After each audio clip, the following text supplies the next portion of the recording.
बोलिए सद्गुरुदेव भगवान की जय।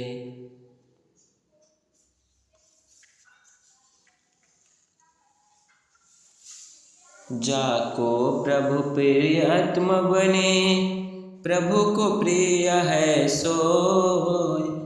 जाहि वरण प्रभु करत है, ताकह दर्शन होए। हे हंसों, हे जिज्ञासु, जिसको प्रभु प्रियतम होते हैं वही प्रभु का प्रिय होता है, एवं जिसको प्रभु वरण करते हैं उसी को अपना अप्रोक्ष साक्षात्कार हो दर्शन देते हैं। जिसका सर्वस्व प्रभु है वही प्रभु का सच्चा प्रिय होता है, उसी को प्रभु अपना जान साक्षात्कार कर दर्शन दे कृत्य करते हैं। प्रभु द्वारा ही आत्मा को सब कुछ प्राप्त होता है। ये तब सर्व ओर से अपने स्नेह को एक प्रभु में लगाने से ही पूर्ण आनंद और शांति की प्राप्ति होती है। लक्ष्य बनाओ प्रभु मिलन जीवन का उद्देश्य। प्रभु प्राप्ति सब मिलन है, नासे अमिल जगवेश, नासे अमिल जगवेश। हे हंसो, हे जिज्ञासु, मानव जीवन का एकमात्र उद्देश्य प्रभु की प्राप्ति है। इसलिए प्रभु प्राप्ति को ही जीवन का लक्ष्य बनानी चाहिए। उसकी प्राप्ति में सर्व कुछ प्राप्त हो जाता है। जगत अनित्य स्वरूप है, उसका एक रूप नहीं रहता। इसलिए इस नश्वान जगत से उपरम होकर नित्य प्रब्रह्म को साक्षात्कार कर प्रभु की प्राप्ति करनी चाहिए। क्षर में भी अक्षर रहे, निअक्षर आधार। करे नाही जड़ शब्द है, क्षर में भी दो सार। हे हंसों, हे जिज्ञासु, क्षर एवं अक्षर दोनों का आधार निअक्षर सार शब्द है। क्षर अक्षर दोनों में सार शब्द ओत प्रोत व्यापक है। अनहद आदि जड़ शब्द भी अक्षर से शून्य है, बल्कि पंच शब्द अनहद आदि क्षर शब्द में अक्षर और निअक्षर दोनों एक रस व्यापक परिपूर्ण रूप से एक रस में पूर्ण है। एक सकल पदार्थ सृष्टि के अक्षर अक्षर मेल। बाहर से क्षर वे निमित्त है, कारण आत्म केल।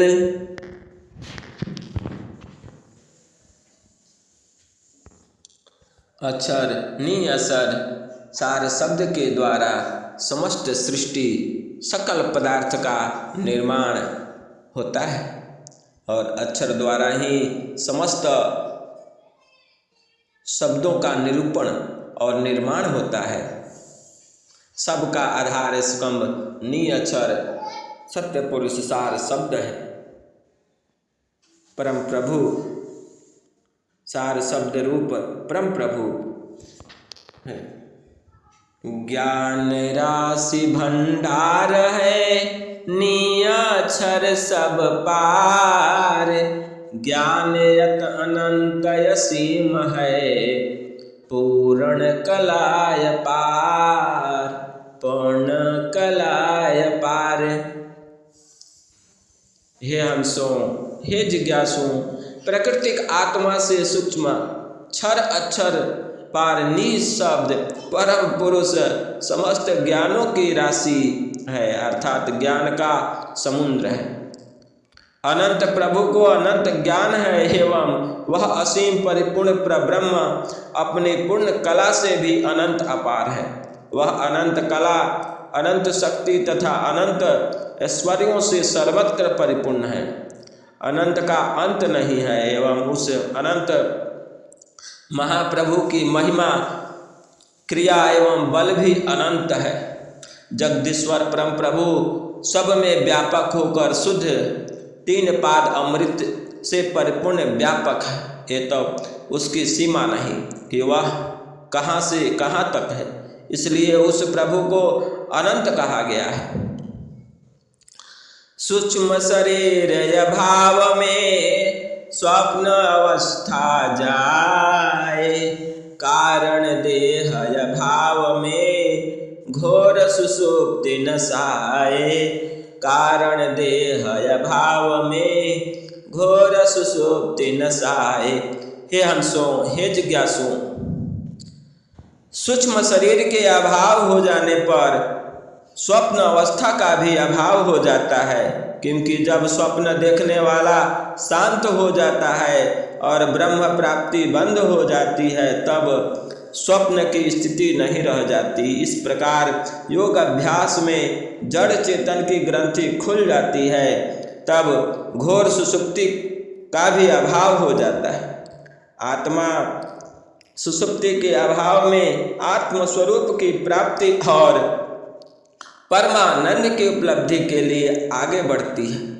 योग अभ्यासी अनुभवी साधक इस तत्व ज्ञान भेद रहस्य को पूर्ण रूप से जान सकेंगे और जानते हैं। सब विषयों का अनुभव साक्षात्कार होने पर पूर्ण बोध तथा स्पष्ट तत्व ज्ञान प्राप्त होता है। एक तार चाटक लगे देह अवस्था जाए, कर्म उन्नति कर्म छुटत है, चरम सीमा पर आए, चरम सीमा पर आए। हे हंसो, हे जिज्ञासु, सद्गुरु प्रदेश में एक तार स्थित हो जाने पर सर्वदेह की अवस्थाओं का अभाव हो जाता है। जिस प्रकार आत्मा की उन्नति होती है, उसी प्रकार क्रमशः देहों का अभाव छूट जाता है और आत्मा अब अंतिम लक्ष्य पर पहुंच जाती है। त्याग भावी अभिमान को शब्दाकार विवेक, अप्रचीन अनुभव चले, उमगत उड़त उमड़त एक।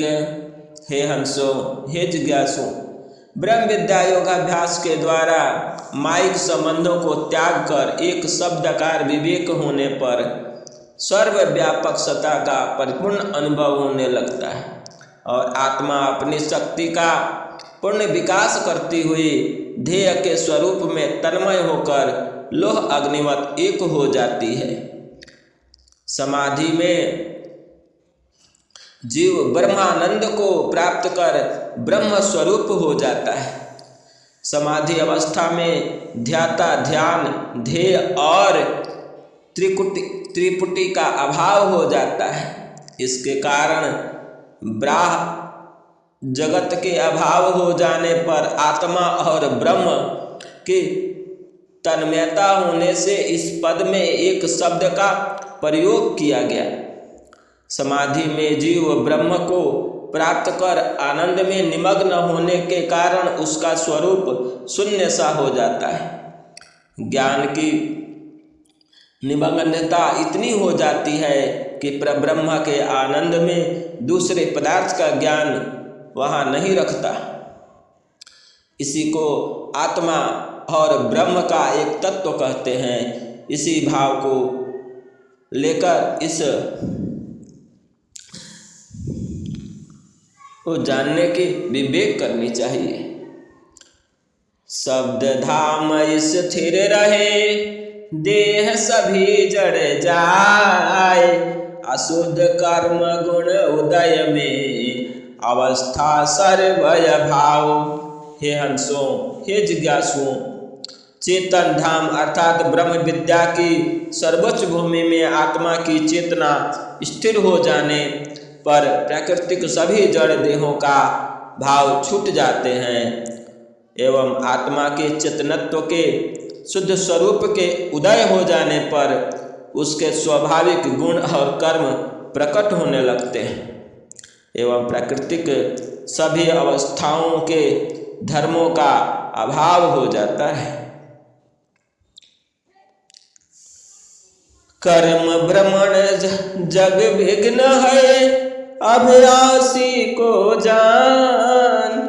एक एकांत नहीं गुहा, विपिन शिखर शुभमान। हे हंसो, हे जिज्ञासु, योग अभ्यासी अर्थात प्रारंभिक साधन करने वाले साधक को मन माया को लेकर संसार का भ्रमण करने से विघ्न उपस्थिति होता है। इसलिए योगाभ्यासी को संसार भ्रमण और परित्याज्य है। एकांकी अकेला ही रहकर पुण्य रीति से भजन होता है।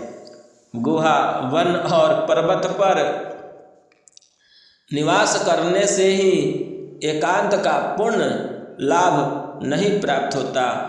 निर्जन और एकांत स्थान में भी मन शांत नहीं होता है। वह निवास करने वाले मात्र से योग की सफलता प्राप्त नहीं होती। एक ही एकांत होता है जहाँ एक से अनेक व्यक्तियों का संबंध लगा हुआ है। ऐसी गुहा और वन पर्वत के निवास से कोई लाभ नहीं। योग समाधि अनुष्ठान में दीर्घ काल तक दृढ़ आसीन होने वाला योगी एक ही स्थान पर बैठकर ब्रह्म सुख समाधि में निमग्न होता है। ब्रह्म प्राप्ति जीवन मुक्ति हो जाने पर योगी जन संसार के कल्याण उपदेश के लिए जगत में भ्रमण करते हैं। केवल साधन अभ्यास काल में संसार का भ्रमण निषेध है। इसलिए एकांकी ही साधक एकांत सुख का लाभ करता है। पुरुष को सद्गुरु शरण में रहकर सेवा सत्संग करने से कुछ काल पश्चात एकांत निवास ही आवश्यकता होती है। योगी के लिए ही एकांत है और संसारी जनों के लिए एकांत विष तुल्य है।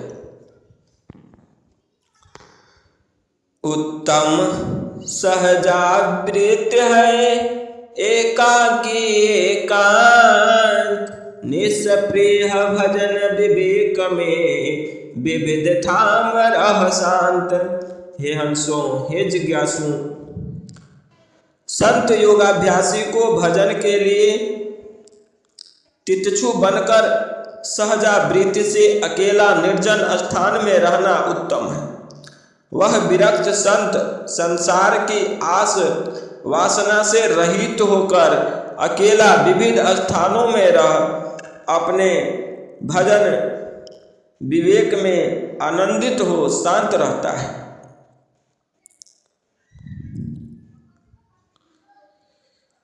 प्रवृत्ति गुहा जंगल नदी झरना निर्जन धाम।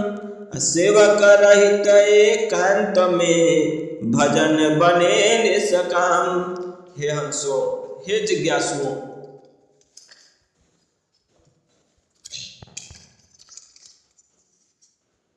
पर्वतीय या कृत्रिम गुहा, नदी, वन, झरना, निर्जन स्थान में निष्काम हो सेवक रहित अकेला रहकर भजन होता है। कृत्रिम त्रिगुणों से होने गुहा होनी चाहिए।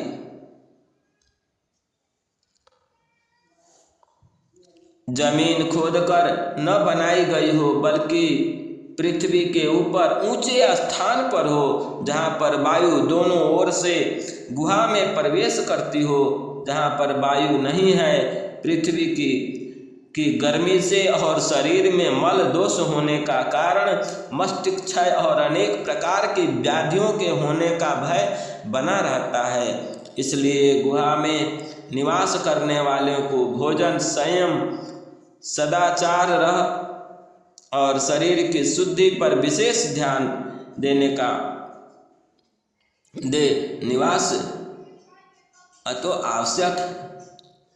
अनुकूल जड़ी बूटियों के प्रयोग द्वारा ब्राह्मणी गुधा और धरोट दूध आवश्यक फल फूल कंद का सेवन करके दीर्घ आसीन हो योगाभ्यास करनी चाहिए।